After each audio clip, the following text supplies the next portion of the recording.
நகைக்கடன் வாங்கியவர்களுக்கு ரிசர்வ் வங்கியின் புதிய நிபந்தனையால் விழிபிதுங்கும் ஏழை எளிய மக்கள். அடகு வைத்த நகைகளை மீட்கச் செல்லும் மக்கள் ரிசர்வ் வங்கியின் புதிய விதிமுறையால் விழிபிதுங்கி நிற்கின்றனர். அசலுடன் வட்டியும் சேர்த்து முழு தொகை கட்டிய பிறகு மறு அடமானம் வைக்க முடியும் என்பதால் அதிக வட்டிக்கு மேலும் கடன் வாங்கும் சூழலுக்கு தள்ளப்பட்டுள்ளனர்.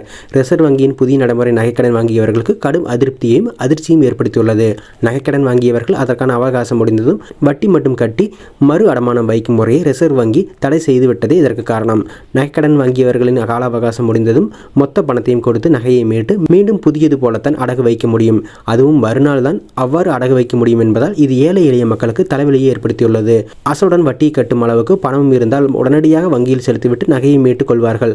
ஆனால் தற்போது புதிய நிபந்தனையால் வெளியில் வட்டிக்கு வாங்கியதாவது நகையை மீட்க வேண்டிய நிலைக்கு தள்ளப்பட்டுள்ளனர். இதுவரை வட்டி மட்டும் கட்டி வந்த கால அவகாசம் ஓராண்டு அல்லது 6 மாதம் நிறைவு பெற்றதும் ஒரே நாளில் அதனை மறு அடகு வைத்து விடலாம். ஆண்டுதோறும் வட்டி மட்டும் கட்டிவிட்டு கடனை புதுப்பித்துக் கொள்ளலாம் என்ற நம்பிக்கையில் இருந்தனர். ஏற்கனவே ஒரு சவரனுக்கு வங்கியில் கொடுக்கும் பணம் குறைவு, கடன் பெற அலைக்கழிக்கப்படுதல் ஆகிய காரணங்களால் ஏழை மக்கள் அடகு கடன்களை தேடி செல்லும் நிலையில் இதுபோன்ற விதிமுறைகளால் வங்கிகளில் நகைக்கடன் வைப்பவர்களின் எண்ணிக்கை குறையும் என்று ஆதங்கம் எதிரொலிக்கிறது. ஏழை மற்றும் எளிய மக்களுக்கு மீண்டும் பழைய நடைமுறைகளை கொண்டு வர வேண்டும் என்று கோரிக்கை வலுத்து வருகிறது.